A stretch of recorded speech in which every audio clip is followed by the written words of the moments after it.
Hello and welcome to Glitchy Switch, the podcast all about what it feels like discovering you have ADHD as an adult. My name is Martin and I believe that no one deserves to live in shame in a world not designed for them. So in each episode, I'll pick off the kind of questions that go through your mind on the journey from curiosity to diagnosis. Whether you're on your own journey or supporting someone who is, I hope my own experiences might just help you. I know what it's like to have a busy life and a busy mind, so each episode lasts about as long as a cup of coffee so you can easily fit it in and enjoy without draining too much energy.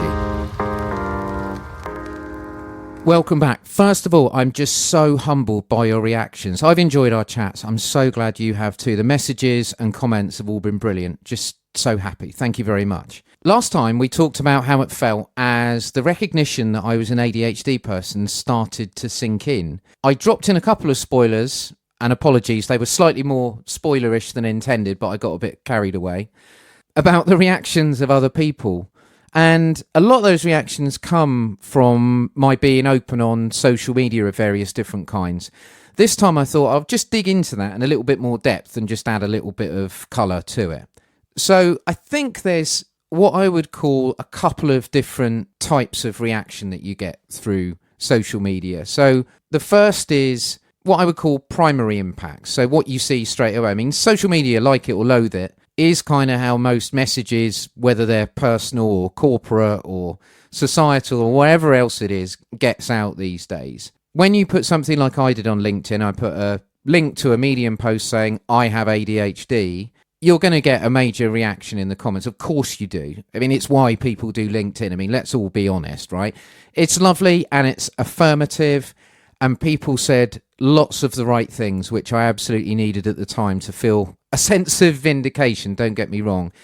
Some of the words were about me personally. Some of them were about my being open about it, which again, that was really, really helpful. And as you recall, I'd been forthright in thinking I was going to be open about this kind of stuff, but it's always nice for people to actually go, yeah, that's exactly what needed doing.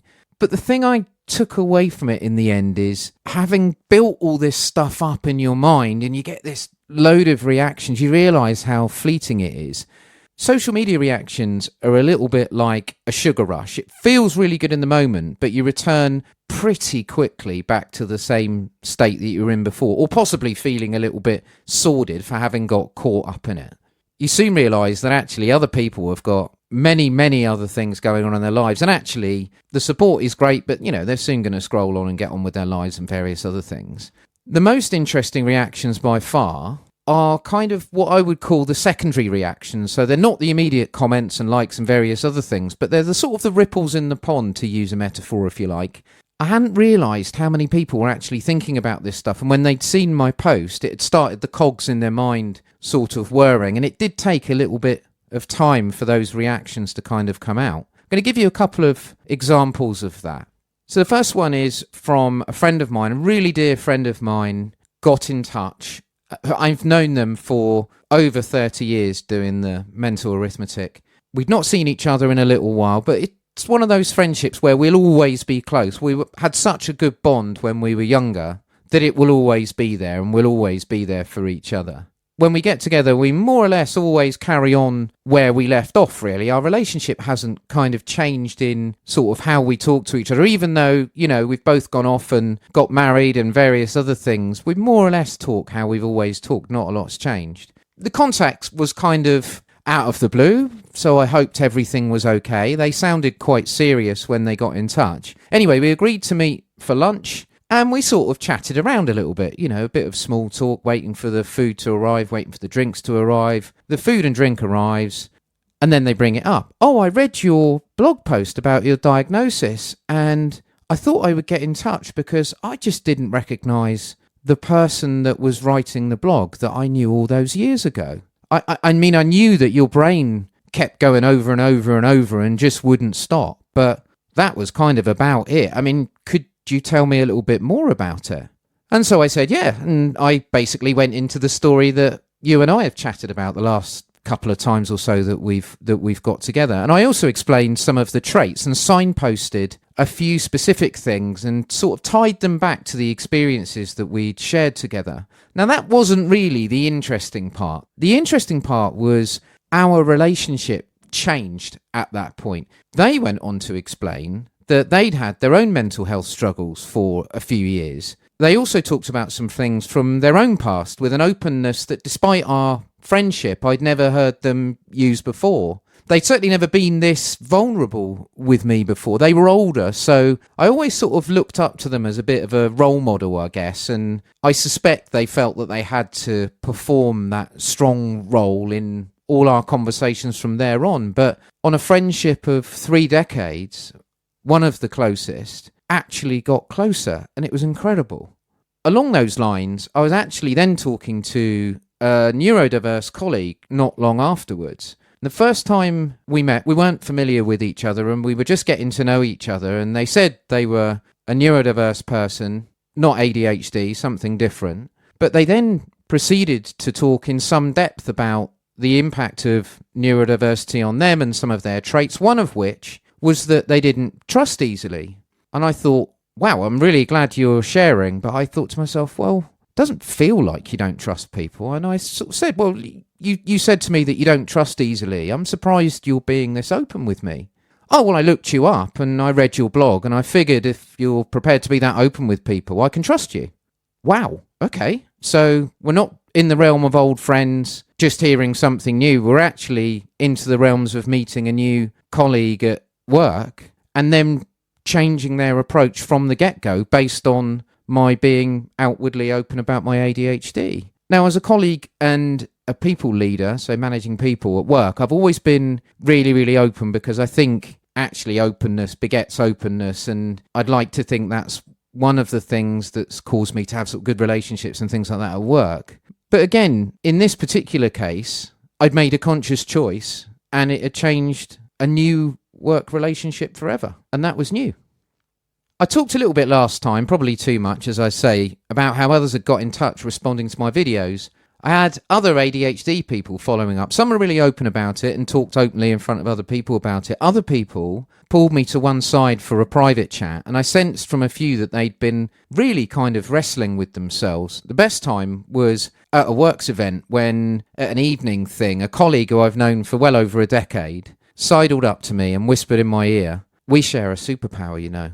And just as I turned round, all sort of smiles to go, "Oh, you know, how fantastic." They just kind of looked at me as if to say, "Don't say anything out loud." They had been diagnosed, but they weren't sure whether they should tell anyone or not. Unlike me, they'd not necessarily seen it as being a wholly positive thing. And it kind of made me feel even more anxious, if you like, in the sense that perhaps my own, diagnosis as an ADHD person had made me so full of my own delight and joy in wanting to share with the world. It had not passed me by, but maybe it wasn't as high on my thought process that other people might not be quite so open about it. And I said to myself there and then, actually, what you need to do from here is just make sure that before you go sort of clomping around enthusiastically, which is possibly an ADHD thing, but we can talk about that another time, let's just see where other people are before we get involved. And now if somebody says to me, "Oh, you should go and chat with so-and-so, they're actually an ADHD person," or whatever, I always check first how open they are about it. If there's any doubt, I will leave it.